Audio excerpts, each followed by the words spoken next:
afternoon. Welcome to Mountain Valley Today. I'm David Holt along with Jonathan Phillips, and we have some really interesting gentlemen, some state legislators and senators with us. This is Nathaniel Ledbetter, House of Representative member, and Senator Livingston. We're glad to have him with us today. And we're going to be talking about the upcoming legislative session. So we'll see how long we can talk today. And we certainly do appreciate you guys joining in with us. If you want to tell your friends about us, we're on WVSM and WFPA in Fort Payne. And also you can go to mountainvalleynewspaper.com, I believe, and also look at the videos there as well. Look at some of the older ones and some newer ones as they're coming up. So we'll just start right in, and we'll ask you gentlemen to share with us about the upcoming legislative session that starts, I believe, this next week. Is that correct? David, is there any irony to the fact that it starts on Groundhog Day? We're going to think positive thoughts today. Positive thoughts. Yes, we do go into session next Tuesday. It'll be the first for the year. I think we've kind of got a short week lined up, but lots of items on the agenda this next week. Okay. We look forward to getting started. I've been fortunate enough. Leadership asked me to serve on the platform committee and set the caucus agenda for the upcoming session. So we got that completed, and actually be having a press conference later this week about it. And I think we've got some good items on there. You know, we're looking forward to getting that started, and we'll be carrying one of the bills, a resolution in the House, and I've asked Steve to carry it in the Senate, and it's school safety. Okay. We're going to put a committee all across the state together and try to come up with how we can make our schools safe. And, you know, the thing we've talked about is it's better to be active, you know, and try to stop it in advance than it is hindsight. So that's one of the things we're working on. And of course, I know there's a lot of others, but I think it's a good platform, and I'm looking forward to getting it started. Well, that sounds great. Can you give us a little bit of feedback about how it all starts? I mean, most of us have never been in the state legislature before. So how does it typically begin as you start the first session? I mean, how does it typically start? I know you said it was a relatively short week to start with. So, I mean, do you elect certain people to certain positions and that kind of deal? The organization's already in place. That was done last year for the first year of the quadrennium, and that'll continue on as we go through our 4 years, unless there's a need to reorganize via an emergency of some description in that regard. But you know, day one will be the filing of bills, the dropping of bills on at the clerk's desk, and that would be the first reading. Day two would be committee meetings the next day, and that'll be the second reading. So it really takes about 5 days to get a bill to the floor, okay. Legislative days. So that's what we'll be dealing with, and I expect something similar in the House is the same scenario we'll be doing there. You know, I guess the big 800-pound gorilla in the room this year again is going to be the budgets. Yes. There's been a lot of conversations about budgets. The Senate and the House did a 3-day joint hearings with both the General Fund Committee last week down in Montgomery, where we had most all the agencies come in and testify as to why they need it. And the idea was for them to come forward with, based on zero-based budgeting, and tell us why you need the first thing to make the second thing to make the third thing. What happened when it all got said and done is the agencies that we heard came out with about $225 million in new requests for new money. So, and you got to come up with that money somewhere. You got to come up with that money somewhere, is right. We'll be struggling to make the same amount of money we had last year, to be honest with you, Dave. Okay. Well, that was one of the questions that several people had asked me about was the budget, and I know we had to you guys took some from the Education Trust Fund and moved it into the General Fund, and it has to be balanced before the session's over. So where do you think those kinds of things, where do the chips fall in that regard as far as balancing budgets and that kind of deal? In all honesty, what I'm hearing right now is there will be no transfer of education money into the general fund. There will be no new taxes considered, with the exception of possibility of gasoline tax that's going around the state right now. They're doing public hearings on it, but we can address that in a minute. But from what I'm hearing from my colleagues is this is going to be a very dry year as far as new taxes are concerned. The governor has indicated through his people that he's not interested in having that tax battle again this year. Okay. Nathaniel, you hearing the same thing? Yeah, I think I've heard anywhere from $50 million to $200 million deficit in the general fund. And last year when we moved the money from the Education Trust Fund, I think one thing has got to be, it kind of loses sight. We actually backfilled that money with other funds. One of them was a bill that Steve carried. I thought was a very good bill, and most of us didn't know it existed. It's called a Zapper bill, but a lot of the retail outlets had a mechanism on there where it would reduce the state tax from what they collected, which we were losing the funds off that, and that bill probably will generate anywhere from 35 to 50 million. So we were able to backfill the 80 million that we took from the Education Trust Fund, which was a good thing. And then we changed the rolling reserve. I think, I wish I could say it was my idea, but it wasn't. Whoever come up with it was a great idea. In the past, the rolling reserve is set up so that the education system won't go into proration. Well, what happens, they put a certain amount of money back, and I know you've been in education for a long time, you've seen proration happen. Right. And it's devastating to a small rural school system because, they don't know how many teachers they're going to have next year if they get to hire them back, period. So this eliminates that. But the rolling reserve was set at a 20% cap, which means anything over 20% would go into an account, would be put back into the school system. We changed that reserve to 7%, which reduced the amount of money we had to have in it from 1.2 billion down to about 400 million. Well, that money now goes directly into career tech and goes into technology, and that was one of the things we tried to get passed last year was a technology bill. And I worked with Don Chastain in the House, and I know Steve had worked with, I think, Senator Dial in the Senate about that particular bill, and it's a great bill. And we needed it in DeKalb County terribly bad. And what that'll do, once it reaches that threshold, it goes into account, and that money will be put directly back into the classrooms. And that hadn't been being done. So Right. I'm excited about that. I think we had, of all the things that went on last year, first of all, we're by statute, by law, we have to have a balanced budget, which is a good thing. I know we had all the things about the budget talks that went on, and we wish the federal government had to have a balanced budget too, because it would have been in better shape, the economy and everything else.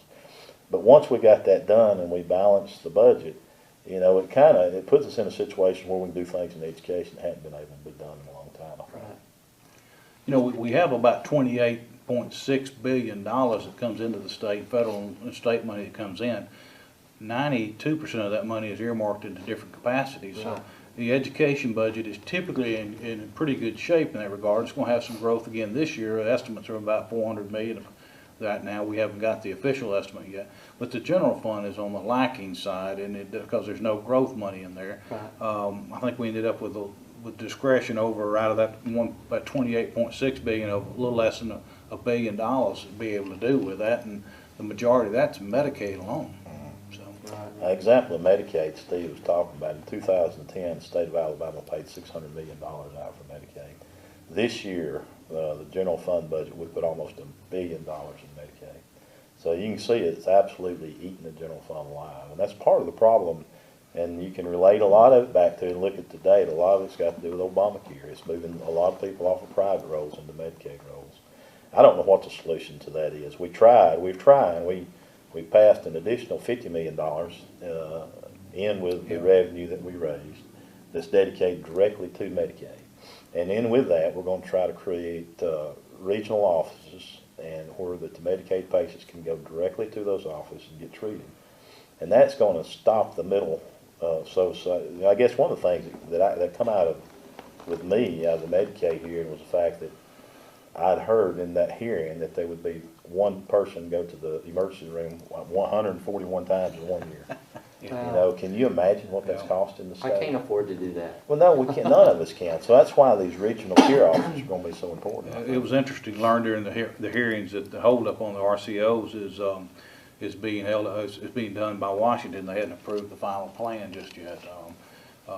Our acting director, Stephanie Azar, is actually a Dutton girl that's running that agency. She was a McGee, and she did a fantastic job testifying the other day. I shouldn't say testifying, but telling us about what's going on, Right. and what the holdup are. These RCOs are going to be able to save us a tremendous amount of money when we get them up and going, and hopefully CMS will let that go shortly. We thought it would be over, and then they said, now we're still waiting. It's Can down the road. bureaucracy where it just Bureaucracy is keeps fast, delayed and And it delayed. gets bigger and bigger, unfortunately. But I'm really glad that there's a girl from hometown, Hometown down girl. in Alabama, It's very in- sharp. in that capacity.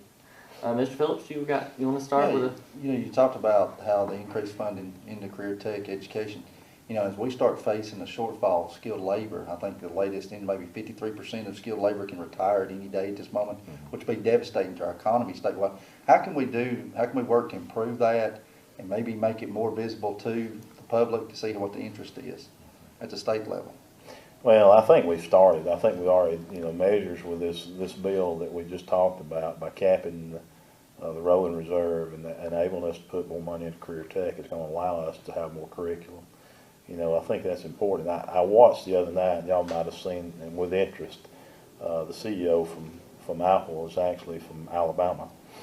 And it was good to see one of the state guys doing so good, but then it was a little bit discerning when he says the question was asked to him, why do you make your products in China? And he said, because their technical skill labor is better than ours. So we got a ways to make up, and I think I think this certainly is a starting point. And I think career tech's a path. We've got to be able to take the kids and find out what their interest is in an earlier grade. If it's in 8th grade or 9th grade or whatever, so they can get a path that's going to make them successful in life. I think to some point we've probably missed that ball a little bit because we've got so many falling in the cracks. Steve and I met with the EDA director in DeKalb County, and we've got some serious issues in DeKalb County. One of them is drugs, and I think we're all aware of that. And he was telling me 6 out of 10 applied for one job would fail the drug test. And I think that's because we have missed the mark on where we want those kids, the opportunities that we give those kids to get a path to maybe career tech or something that they can be successful and something that piques their interest. I agree, because it's very important as they grow up, see those opportunities, and especially as the job market and economy changes here in Alabama. We have a lot more high tech, a lot more automotive. As we gear these kids, a lot of these kids can do a 2-year degree and make 6 figures a year. That's not uncommon. So, I appreciate y'all's support at the state level, because that's where it starts. When it comes out of Montgomery, that people see the support for career tech, it's going to become more of a visible to the community. I feel like this legislature totally understands the need for career tech. And I appreciate y'all working on that and working hard to do that, because it's an issue that's going to help our economy grow statewide, not only in our area. And part of the thing with that, me as a career coach now in DeKalb County, we have to help change the mindset of the communities. I grew up in the mindset that if you didn't have a college degree, you could not come up with a job that paid very good money. But I'm learning in my new position, and Mr. Phillips, and I'm sure you guys can testify, there's some really, really good jobs out there for someone with a certification, with credentials. They can go make, my goodness, 6 figures. The lineman school just up in Trenton, Georgia, where a young man can go and get certified, was offered jobs all around the world for 6 figures, and he was 20 years old. So the thing about passing the drug test, that is a #1 problem that we have, not only in DeKalb County, but across our state. I was at the Joint Leadership Development Conference back in the fall, and part of the problem was one of the crane operators said, I need 2 things: a guy that will come to work with good work ethic, and #2, if he can pass a drug test. And I can help him make a good living. I can train him to be a very good employee. Yeah, I think the process is slow. I do, because it's not going to happen overnight. And we didn't get in this situation overnight. We're not going to fix it overnight. But I do think that the process is starting. The good thing about it, of course, me being a small business owner and then working out in the public, and then of course Steve being a small business owner, we see that need. So many years we've had the mindset, the people that is directing the kids have got 4 years degrees, and everybody around them has 4-year degrees, so that's just normal for them. But now I think we're getting to the point where we say, there's something out here that we could be doing that can help those kids that might want to take a different career path. Well, if I could say one more thing, Mr. Phillips and I have been talking with the State Department. Their comprehension skills are not where they're supposed to be. And I've been in education for 32 years, and there's always a pendulum. And we've swung way over here, and we've talked about how well can they read words? How fast can they read the words? We never were concerned about their comprehension. And I'm from the old school, 30-something years, so I remember the day where you got to understand what you read. And so now we're having to go back and reteach these high school young men and women how to understand what they're actually reading, not just calling the words, but understanding them. And like you said earlier, David, it's the soft skills that a lot of our students don't have now. And some of that comes from home, of course, that they don't know that they're supposed to be at work on time. Yeah. So we've got to go back and reinforce that. And we have skipped so many of these young folks, or not skipped, I shouldn't say, but we lost their interest with now with robotics and career tech, that we're starting to see them jump in. I know I had a young man from the Buckhorn Middle School that over the Christmas break built a robot at his home that would solve a Rubik's Cube. 12 years old. Wow, that's amazing. That is amazing. And the other thing I'll go along with that is our State Department, and Mr. Phillips can address this, we're trying to get more into simulated workforce, where students actually come in and clock in, that's our goal, to get all of our tech programs up that way, so it's more real life and how it is in the real world.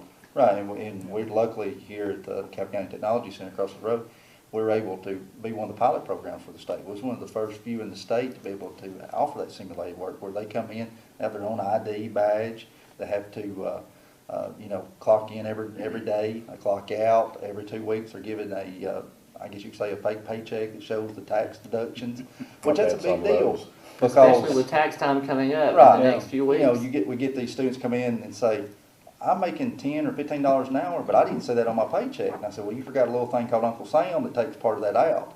So they're understanding what it's like to really be in the workplace, and they're given job assignments in the classroom. So it's just like they would be on the job as close as we can without actually putting them in the workforce. So they're learning those skills. Let's change gears a minute and talk about what you mentioned, safe schools. I want to draw your attention to, I believe there's a Representative Mac Butler from Etowah County that's sponsoring some type of legislation about voting on whether or not there should be a ban of guns on campuses. Are you guys familiar with that? I am familiar with it. I've talked to Representative Butler, and it's a constitutional amendment. It'd be something that would have to be voted on by the people of Alabama. I don't know all the details of the bill yet. I hadn't read it, but I mean that's about the extent of what I know. Steve, I'm not familiar with it at all, unfortunately. So. But you guys were talking about the lockdown system that we are Right. piloting here in DeKalb County. So Right. you might want to speak just a little bit more about the lockdowns here. We did have a segment on that, but the goal is to push that forward and fund it for the entire state. Am I understanding that correctly? Excuse me. I think Representative Haynes has requested a line item funded for the whole state in this next year's budget. I think it's been well received in the House. It'll originate down there, but Nathaniel may know a little more about that. I know we've been blessed to have the opportunity to do that as a trial in Northeast Alabama, and while it's had a few glitches, it's still much quicker than first responders showing up 16, 17 minutes later. Well, let's continue. There was a lot of hype just recently about the $1.5 billion Powerball lottery. And there were lots of people from our area making the short drive to Georgia and Tennessee. And what are you guys thinking, and what are you hearing about this lottery for the state of Alabama? I'm just curious what you guys are hearing. I know people in the community are saying, well, man, you can't win if you don't buy a ticket, But, those dollars are going out of state. So I just throw that out there as something to talk about. We've had two lottery bills, I think, pre-filed. One of them by Senator McClendon of Springville and Alan Harper, is that right? In the House. The bill is basically a blank sheet of paper. So would you vote for the lottery in the state of Alabama? Yes or no? There's no mechanics in it as to what happens. I don't know if that bill's passable in that condition or not. By all means, if we have a solid bill that's out there that's got all the gaps and things, I'd love for it to go to the people to vote for it. I'm not sure we can get a generic bill like that on the floor, I got you. or off the floor, I should say. Well, as you the were case talking may a minute be. ago about the general fund had no way of raising revenue. I mean, part of it should go there if you're trying to fund the things in the state. Absolutely, but there again comes the same issues. Can that be sold as a lottery for the general fund? That just doesn't have the same ring as the Alabama education lottery. So, again, we've got a bill that's a blank sheet of paper that says yes or no. A lot of things can happen when we get there. A lot of things can be added into it, and if we can get the mechanics correct on it, I think we need to know how it's going to be handled, where the money's going to go. We'll do all that up front, because if we don't do it beforehand, can you imagine going back down there next year and the fight that's going to take place next year? No. Trying to straighten that out? I think it's got to be in the bill. If it's an amendment or if it's in the bill, either way, I think it's got to be detailed. as far as the lottery is concerned, I'm not a lottery person. You know, I didn't buy one when it's 1.5, and I'm not gonna buy one when it's 2 billion. But I think as a representative, the people in my district wanna vote on it. And I will, you know, I'll vote to give them the chance to vote on it. And I'm like Steve, I think the more detailed it is and more the people understands it, the better opportunity it's gonna have. I agree with that 100%, yeah. Well, you know, a lot of times sometimes people hear a snippet or just a little, you can take a piece of the scripture, the Bible, and almost stand for anything if you take it out of context. So that's kind of where we are with some of that lottery talk, I guess you could say. Mm-hmm. The other thing that's probably very big on a lot of people in our community's mind is probably one of the biggest employers of our area is the public school system. And I know there's some talk about pay raises and tying them to a test, and you know, Mr. Phillips and I are in that education field, and I know you've got family members in that field, so talk to us a little bit about what you're hearing and how we can maybe dispel a few rumors and fears. Well, there's always rumors and fears in this. I can tell you that. I've got family in the education business too, David. But you know, Senator Marsh has proposed a bill that's called the RAISE Act that ties teachers' pay and tenure to being able to be tested or evaluated. We don't know exactly what the bill. As of yesterday or last night, it had not been pre-filed. And in conversation with Senator Marsh, this bill is being vetted pretty heavily. It's been taken to the School Board Association, superintendents, and AEA are all looking at it. And I expect it to be morphing as it goes forward, and if it even comes forward. I know the general consensus is in the legislature that teachers have not, and support personnel have not had a pay raise in, I think, 7 years now. And I think that there's a great desire to do that. And we'll see what happens with the rest of that RAISE Act. I know we've got a lot of people that are excited about that. Now, one thing we did come out with, we as a caucus have put, we're gonna try to do a pay raise this year for the educators. K through junior college, you know, at what percentage or how it will be, we don't know that yet. And the Marsh bill has got a lot of moving parts, and like Steve said, it's yet to be presented, so we you know, with all the discussion and everything that has went on, we don't even know that it'll be brought to the table yet. But, So. yeah, that's exactly right. And in what state will it be brought to the Right. table? So just kind of wait and see. It's what I've urged people that have reached out to me to talk about it. Just you know, keep me informed. Let us know what you think it is, and as this thing transforms, then we'll know what we're dealing with once it's filed. Right. Well, you know, I'm glad there's a positive atmosphere maybe about the potential of a pay raise for education employees. You know, like you said, it's continually changing, and we hear a little snippet is tied to a specific test score, and it's tied to this and tied to that. And, you know, as long as we're still discussing and looking and changing, I think you guys will be fair with us, especially with personal family members that are embedded in that particular profession. And you know, talking about teacher evaluations, last night there was a forum in Madison County, which I cover part of Huntsville and eastern Madison County. We had about 2.5 hours with folks, but one of the teachers stood up there and she said, "I'm a special ed teacher.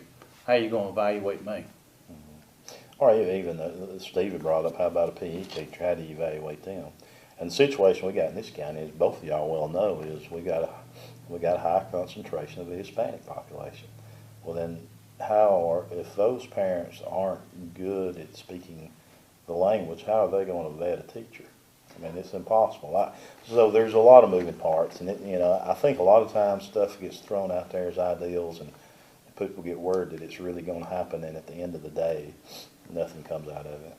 Well, and one of the things I had read an editorial, I think from Montgomery, about maybe how do you evaluate a doctor if there is a problem that goes wrong with the patient, or how do you rate a lawyer if he happens to lose a particular case. Even the Ivy League schools are saying that one particular test score does not need to be the sole factor for admission to their college. Right. So one particular test score cannot determine the value of that educator or support person or whomever, the central office personnel. You know, we're all in the thing together. And like I said, I believe it's a pendulum thing where we swing from one place to another.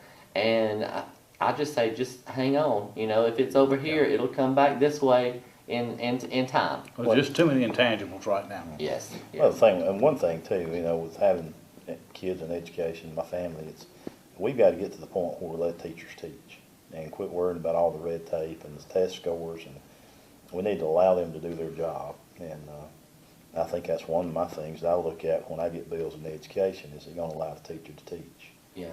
Yeah. And we're having a little bit of a shortage of folks entering the field now, and we need to make sure we don't lose that, because of what we've said all along, or I've said all along, excuse me, I don't mean to put words in your mouth, Nathaniel, but is that, you know, you guys are putting out the final product that businesses use. Right. That is your end product. And if we don't have people out there to teach them, and we don't, and put them out in the workforce, then Well, we come to a screeching halt. That's true. I can tell you that I have two gentlemen in my mind that I have taught, and they've been in my club sponsors and tennis teams programs, but they walked following my shoes and decided that they wanted to be a public school teacher because of the difference you can make in the lives of young people. Absolutely.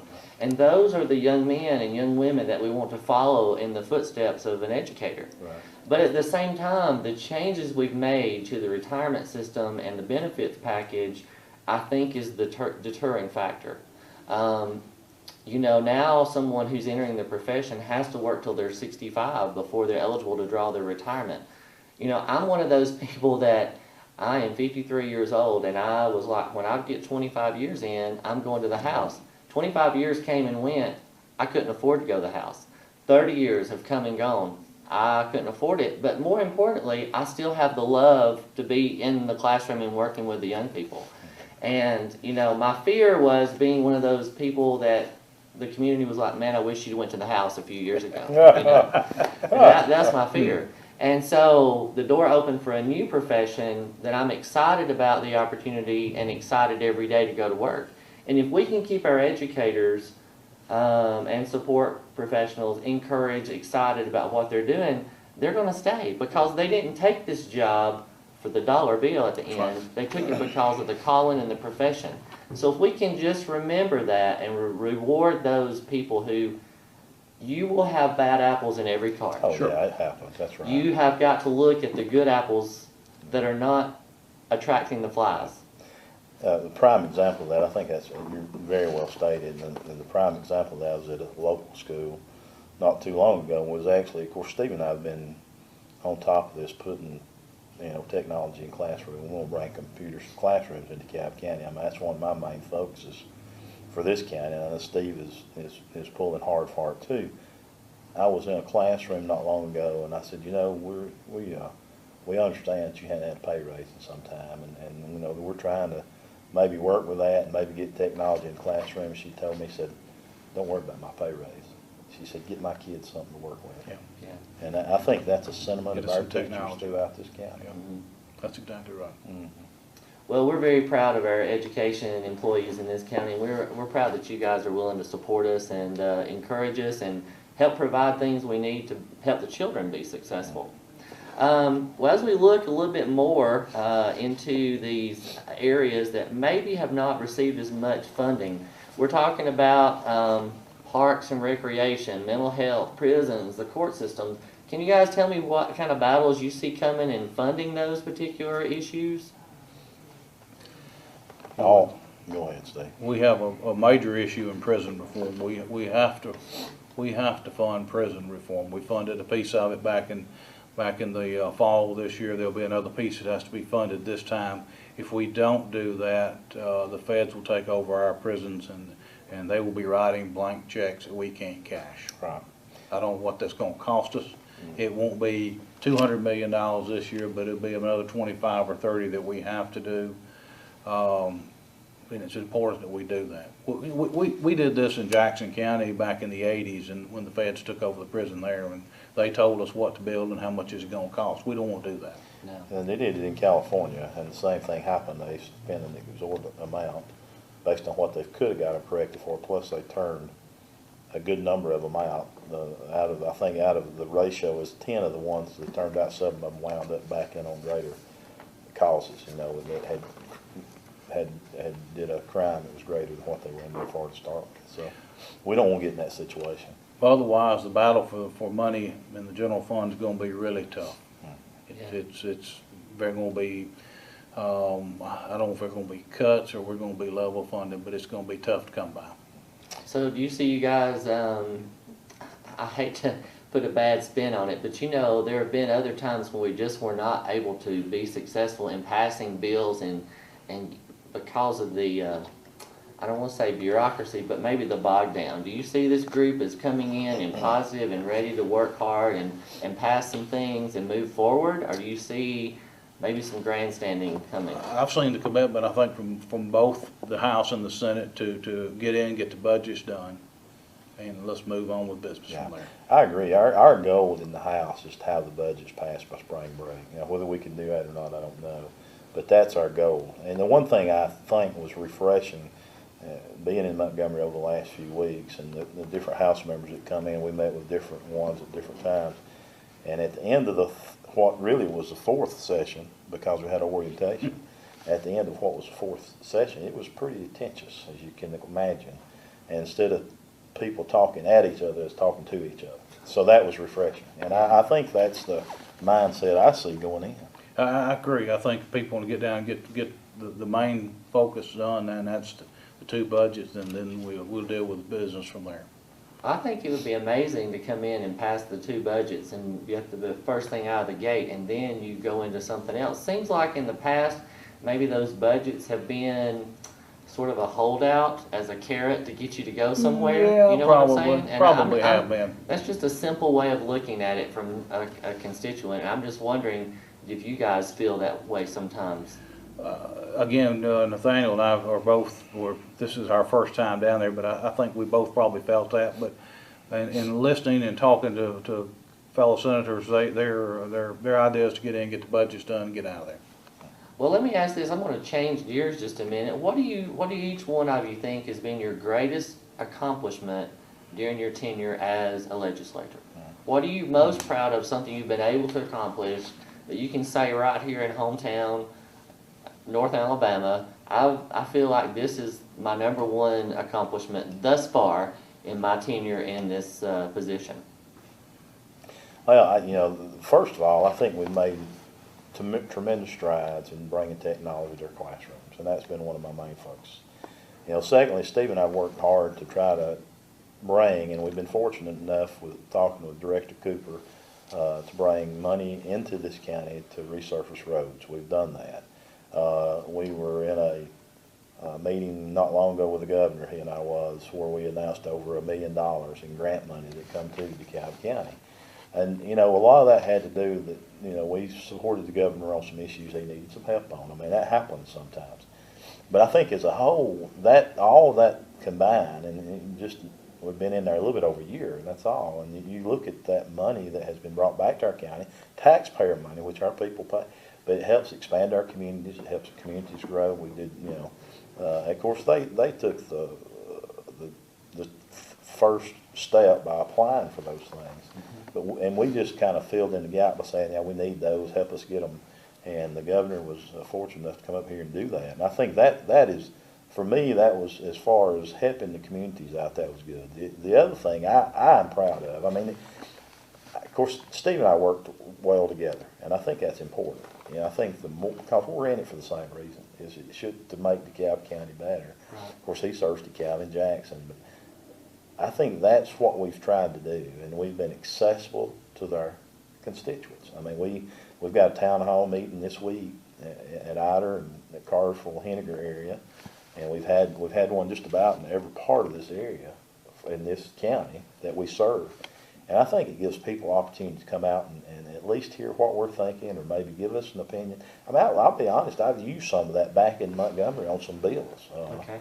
So I think it's important to do that. That I'm proud of. I'm proud that we're accessible and we're able to do that. Of course, the end of bringing the funds back to the people, as a city council person, that's important. Small communities have to have it. And we've done a lot of that. We got some check presentations to make tonight. But I think that's probably some of mine. Absolutely. It's a sense of satisfaction of being able to help people. That's just been the single greatest thing, is just be able to help people. Folks call up with little problems that they get stuck in an agency, a government agency somewhere that's, and you wonder why they would call and ask for help with this, but they're stuck there, and you pick up the phone, make a phone call, and for whatever that hurdle was, it's gone. And being able to help, I think that's the single biggest thing to me that has been self-gratifying to me. That's good. Well, I appreciate what you do, and it's nice that you guys are always accessible when I call or need something, and I really appreciate that. And I'm going to ask one that makes you think just a little bit.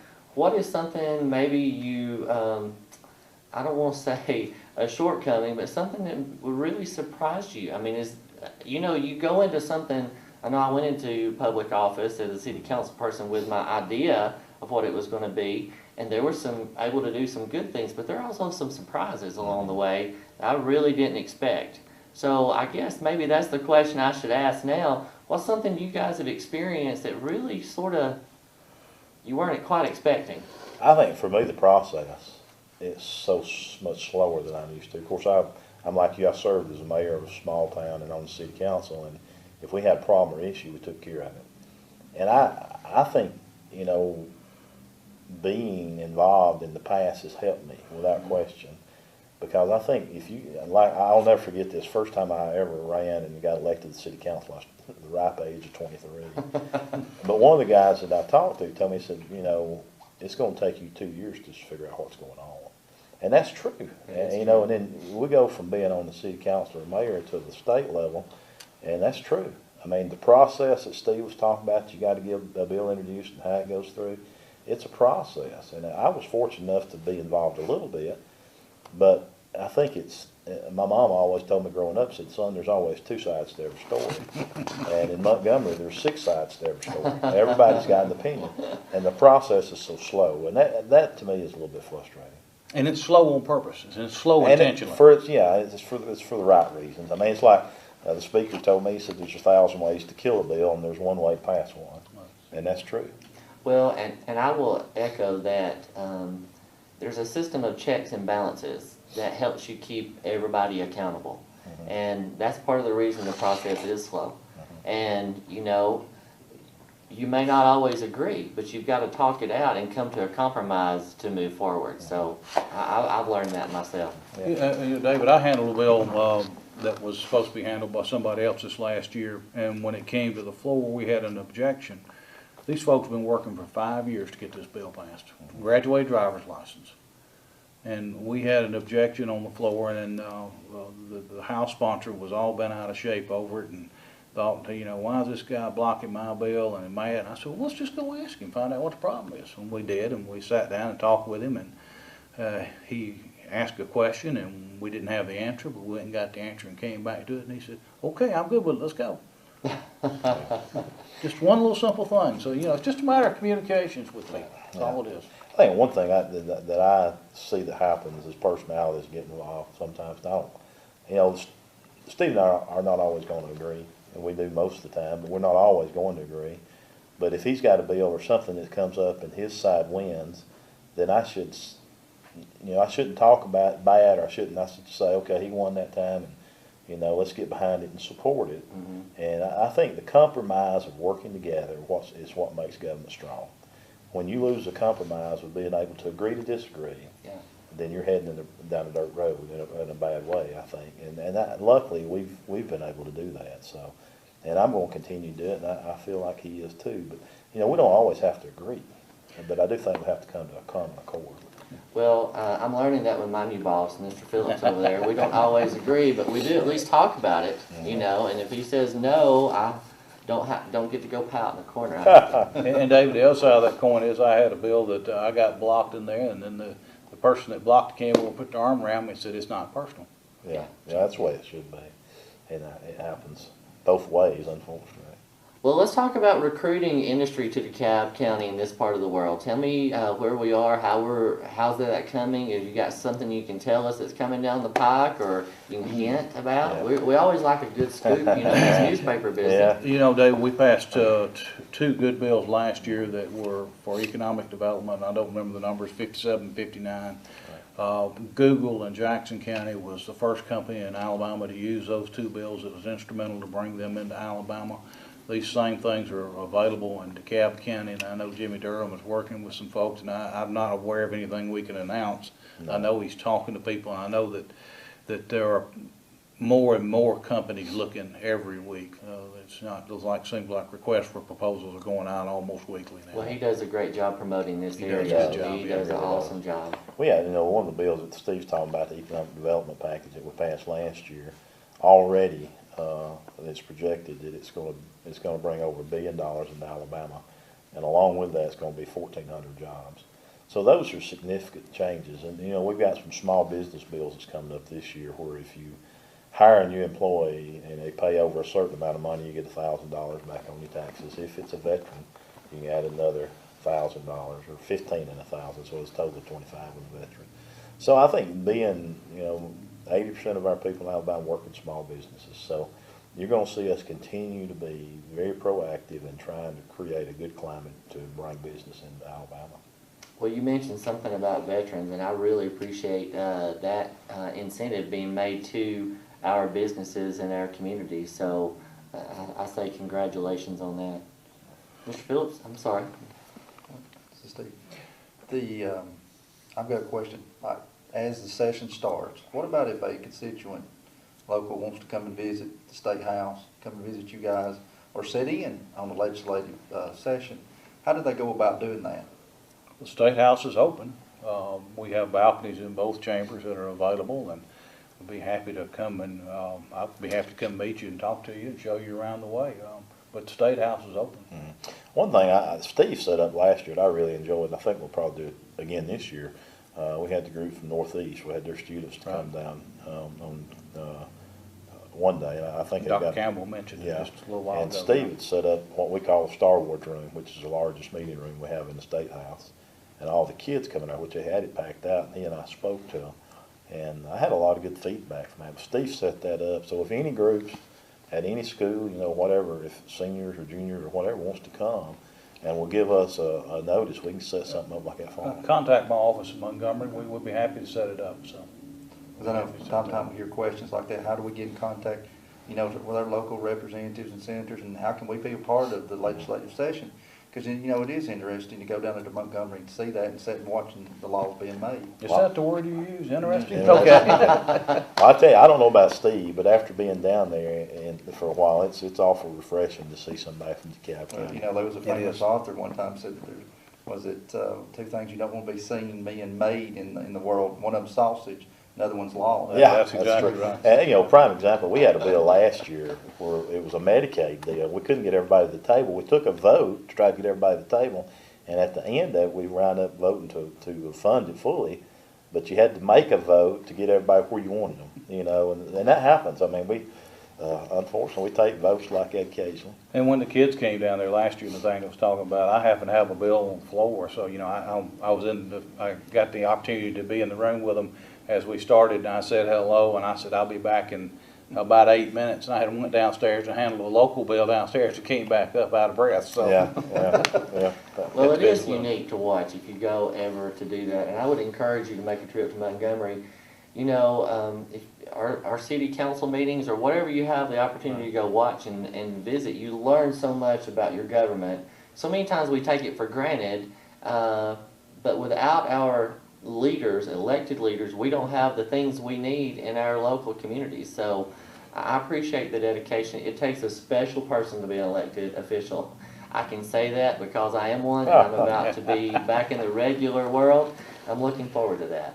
But we certainly do appreciate you guys coming and visiting with us today. We're going to let you have a few minutes just to wrap up our program. Is there anything you'd like to say to the constituents about it, the upcoming legislative session? We'd love to have you back midstream, maybe toward the end, and tell us the status. But until then, what can we be looking forward to as you guys head that way? I think one of the things, David, we're gonna see coming up this time, and there's a statewide hearings going on right now involving a gasoline tax, and we'd like to hear your folks' interest in that. Right now, I think the meeting in Decatur, North Alabama, is February 1st at Calhoun Community College at 10 a.m. over in Decatur.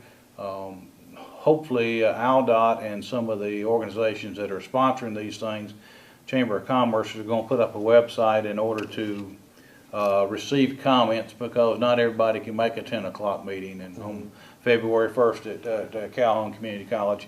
Currently, they're proposing a nickel gasoline tax increase that is indexed up to a total of 12 cents based on the price of gasoline in 1992 when the last tax was passed, and the cost of that gasoline today would be $3.09. If the price of gasoline were to make $3.09 inside that time frame, then they will no longer raise that tax up to 12 cents. It's a little cumbersome, a little confusing. We'd like to know what people think about that. I know there's a lot of concern about the legislature raising tax, not being able to raise your gasoline tax without a vote of the people or the vote of the legislature, as the case may be. We've had some town halls, and that's been addressed there, and have had pretty good support for a medium gasoline tax increase, I guess would be the way to say that, Nathaniel, that they understand the need for infrastructure in the state of Alabama and economic development. So, you want to add something to the tail end of that, Well, no, Farmer? the thing I see is the indexing is confusing to people, and we and I've talked about that. If they were just gonna do a flat amount, people knew what it was gonna be, and it's gonna be for road and bridges, that's it. You can't Strictly. go for anything else.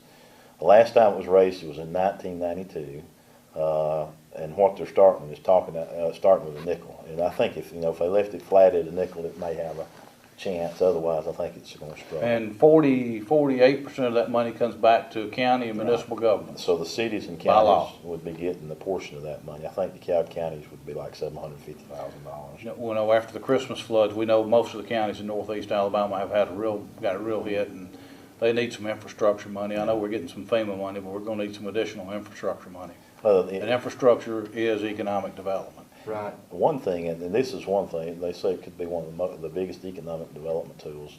If the numbers are right, it will help keep 32,000 people employed that work in that industry or through that industry. And one thing that I found interesting, it boils back to economic development. And, our bridges and our roads are falling down around our ears, really. And one thing come out of the hearing in Tuscaloosa, I think the CEO of Mercedes America stood up in the meeting and said, listen, we've invested $5 billion in Alabama. And we're having a harder and harder time moving our vehicles from Tuscaloosa to the port to ship them. And he said, we've got to have some infrastructure in this state if you want to continue to grow economically and bring jobs back to it. Well, that's the case if you ever go down 65 and you get to Pelham when your 3 and 4 lane road comes down to 2, you've got a bottleneck. And if there's any kind of, wherever you travel in the state, there are other places that way. And I know from local municipal government here trying to keep the roads paved at the rate our forefathers had done it previously, coming up with the money is difficult to do. Well, the prime example, in 1992, when that tax was passed by today's rate, it cost over 200% more to pave a road today than it did in 92. And not only that, the cars were getting much less mileage back then, so people were buying more gallons of gas based on today. So the numbers that the state takes in to fix roads has actually went down. Right. Well, gentlemen, we certainly appreciate your time today visiting with us, and we appreciate you watching, learning about our upcoming legislative session 2016. And we hope you'll come back and watch us again on Mountain Valley Today. Thank you so much for joining us.